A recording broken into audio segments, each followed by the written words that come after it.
Métro Paris-Kinshasa.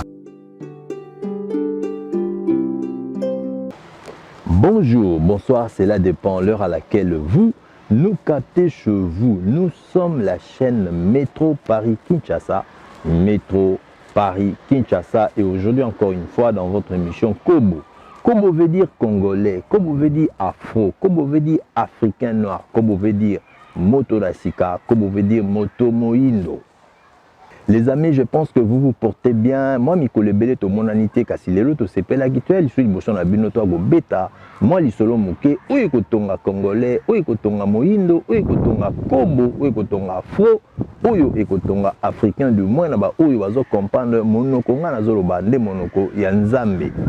Le lingala, c'est la langue de Dieu. N'engezolo en Mikolo na France. Lelo na sepe to ko développer mouke na bino to kabola makanisi pe.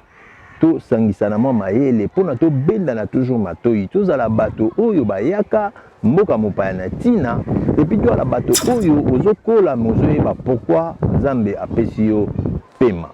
Je voudrais qu'aujourd'hui on parle de la retraite.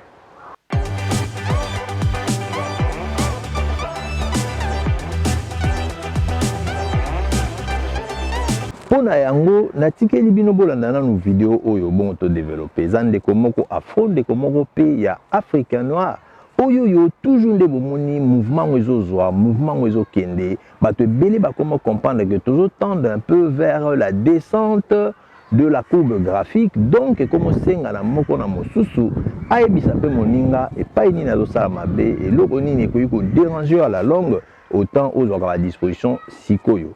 Suivons. Yeah, bonjour chers Africains, ici encore le professeur de Batonou. Qu'est-ce que j'aimerais rapidement te rappeler, surtout à toi qui vis à l'étranger. Après avoir regardé cette vidéo, il faut prendre un bic et une feuille. D'abord, calculer l'année que tu fais là où tu te trouves actuellement. Il faut te faire un calcul, un acompte des Western Union, des MoneyGram, des RIA que tu as déjà envoyé à tes frères, à tes soeurs, à tes amis, à tes parents, à la grande famille. Des gens qui t'appellent pour te dire « j'ai des problèmes, mon enfant est malade, l'écolage, le loyer ». Depuis que tu es à l'étranger, il faut faire le calcul de tout ce que tu as fait cadeau aux gens. Aie le courage.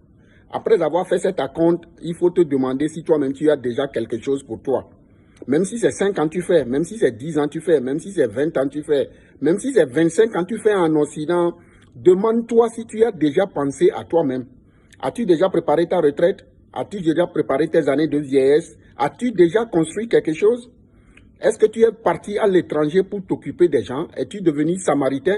C'est toi le Jésus que les gens appellent? Non, c'est pas toi. Il faut penser à toi. Cette erreur, nous l'avions fait tous, nous tous Africains sans exception vivant à l'étranger.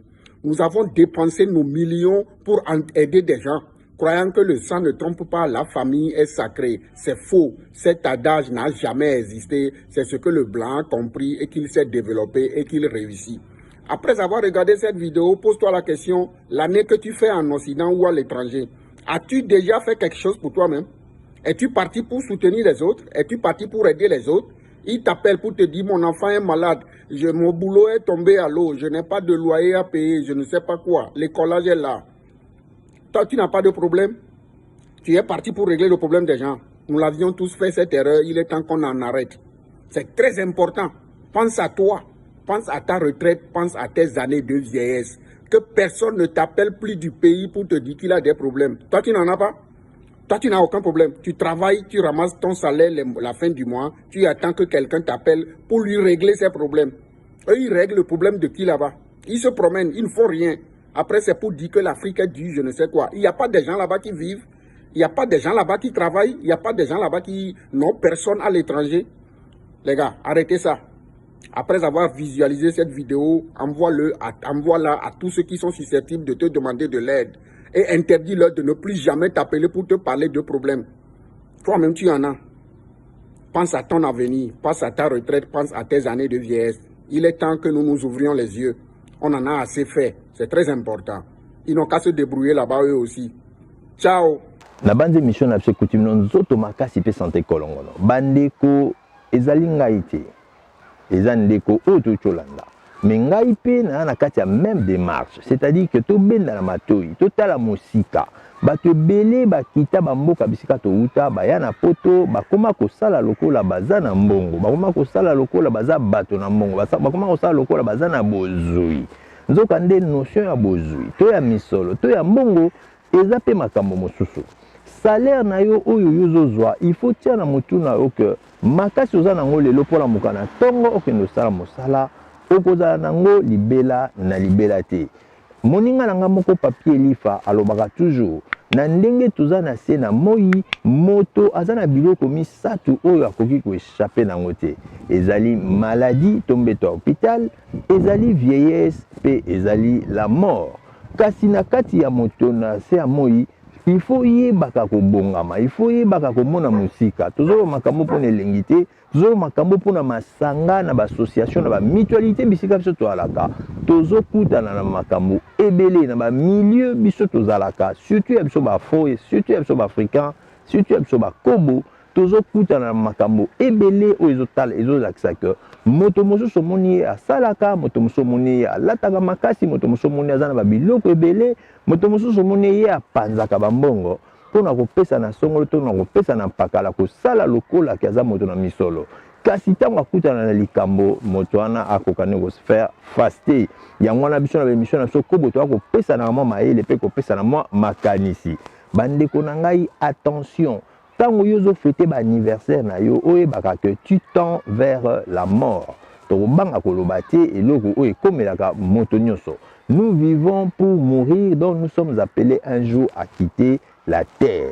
Mais avant de quitter la terre, moto akokutana na biloko babenga maladie, moto akokutana na biloko babenga mbete hôpital, moto akokutana na eloko babenga vieillesse, c'est-à-dire mikolo nyonso tout tango oza ko mwana kobanda bébé akopusana comme na 2 mois, akopusana comme na 4 mois, 6 mois, 1 année, moi un jour comme un enfant, un bébé va quitter l'étape d'être bébé, bien sûr, de laisser le lait de sein de sa mère, de laisser un peu le biberon, et puis il y a poussana, et on a commencé à 4 pattes, moi on donc chaque jour nous vivons sur la terre, nous tendons vers notre mort, nous tendons au fait vers notre vieillesse. Toujours que nous cola, toujours que nous vieillis, toujours que nous comme mikolo. Mais là-bas, oyo basi ba koma qui déjà mikolo et que ba ebi sustelo ni basala. Voilà tina to ko benda na matoi keba tango yo ko koma na mokolo na yo okozwa retraite là ici même sur le plan santé au koma moto ozali susuté makasi pona otelema okende sokoluka misolo soki na tango oyo makili zotambola mai zotambola na kati na nzoto yo planifié te mokolo yo kolemba wala nde muteza na opasi mais dossier oyo tokotika ngo boye te tokofungola ngo lisusu na mikolo ezoya nayaki lelo mpona tobenda na matoi ndeko tala bien ngai toujours nazotelemela makambo ya badepense inutile oyo tozokontinue kosala ya babiloko misusu oyo deja toza nango me tozokontinue kokende kosomba yango na ntango toza makasi na ntango tozokosala misolo me tozobosana ke tokokóma na ntango moko boye tokozala so makasi te tokokóma bavieux. Donc okokola ozala maman ozala papa un jour okokola bakoko na yo bana kotalela pe yo odépane bango osala bango geste mais soki yo obonga makati ou encore tango oyo ngonga ezobeta yo lotia susuka ozokontinue kaka na même système na yo ya vie ya badépense inutile ya kopesa na moto oyo yo normalement il fallait encourager moninga opesi coup de pouce et puis pas voler na mapapu na e mais ils ont continué à kosala ndenge vidéo na lobby le bon samaritain attention parce que na virage et lo kono zo sala ko kanga na kingo na virage sende to biloko supu yo mela et ko telema na kingo ndeko zala maele alors na ba oyo bazo sala baye bakape lo lenge nini te ko bomba ko liandambo pe ko bomba ndambo pambate retraite na mboka oyo tomeki kotambola na ba maison de retraite ebele biso to na France awa tomoni na biso bakobo te tomoni na biso bayindo te tomoni mingi bapaya mais bayindo oyo biso tokuti baza bandeko ya banti baya bandeko ya baile baya bandeko oyo déjà de souche baza déjà bafrançais donc na bokuse tosala étude na biso toyei kocomprendre que bakoko ebele to bakulutu ebele tozomona awa mingi eza bana na bango moto babengisa bango bana na bango moto babengisa bango. Donc vivre na kati ya bandako ya bana na bango. Mais vous savez qu'une personne de troisième âge azongaka susu mwana moke. Kulutu na biso Henri Papa on a pesi mbote le sac bisika ali aloba na biso toujours awa tozo samela que nakokufa te, je vivrai, je ne mourrai pas, je raconterai les œuvres de l'Éternel. Ningi va te bele to mesana ko réciter verset wana. Mais kulutu na biso benda biso matoyi koloba papi bongo soki sikoyo lobi kuna nzamba exaucer prière na yo abombi yo na mokili na ye okufa nogi te. Kasi ntango okoma na troisième âge okovivre ndenge nini. Réflexion ekende na yo ekende pe na ngai. Donc zwa na poko alelo meka kokanisa sala mo examen de conscience otala bien est-ce que ozokende ndenge nini, est-ce que ozokende bien. Lobi soki okomi na troisième âge ntango nzoto ekolemba, est-ce que tu es capable de faire face na oyo d'abord ba charge na yo, oyo d'abord ba besoin na yo moko primordiaux avant pe otalela ya ba misusu nde ba koko na yo, ba misusu nde bana ya bana na yo. Mettons yo komi na troisième âge, ce qui yo moko na nokoki ko se suffire te et ko za na compliqué pour na baninga misusu. To bendani matoyi mais conseil na biso na soki émission ali que na moment où za na makasi ndeko yeba ko limiter ba dépense na yo pe éviter ba dépense inutile. Bandeko moto nyonso tu abotamaka pour un jour akufa. Eza ba mo ya kobanga te la mort eza na biso sima.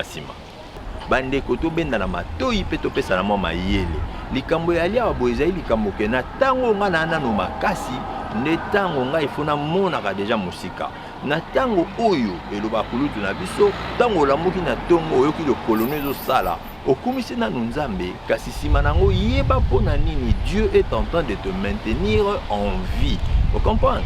Toyaki lelo tokabwa na bino lisolo na retraite ndeko un jour tu seras appelé ya kokota na pension ya kokota na retraite, c'est-à-dire osalaka lisusu te. Est-ce que vous comptez seulement na retraite oyo yo neti biso to na France oyo ya mbongo moke wana par rapport ya batango sali? Point d'interrogation. Est-ce que au travail seul, c'est-à-dire aux amoutous ya métier moko libéral, aux entreprises na oyo moko il faut bétarder la machine. Moko na so makasité, il faut assurer que mbongo boye ya omte ko simba ba dernier jour nanga, il faut assurer que activité na zolo na sikoyo ou encore activité au fond na déjà pour réfléchir na sikoyo. Nzambe sunganga pour que yango lobby et simba ba dernier jour nanga yi bandeko nanga mingi ya koloba ezalaki kasi na boko zwa bino temps ebelebele topesani kaka exercice moko tala tout autour na yo tala babiloko noza nango mekana no pe ko comparer mekana no pe ko arrêter ba mauvaise dépense mosusu mekana no ko arrêter zwa siko ba mbongo na na ba dépense pamba talisa yango déjà na oyo ekozala on va dire un solide rock, un solide support pour na lobby na yo potango ko lemba osana moyen ya ko vivre sans que au Suisse soit banana yo soit encore bakoko na omutu etenga moko ete apeyo ona esunga biso nyonso. Nous sommes ensemble, travaillons ensemble, réfléchissons ensemble pour une communauté négo très forte. C'était Pika Motonasika. Ciao.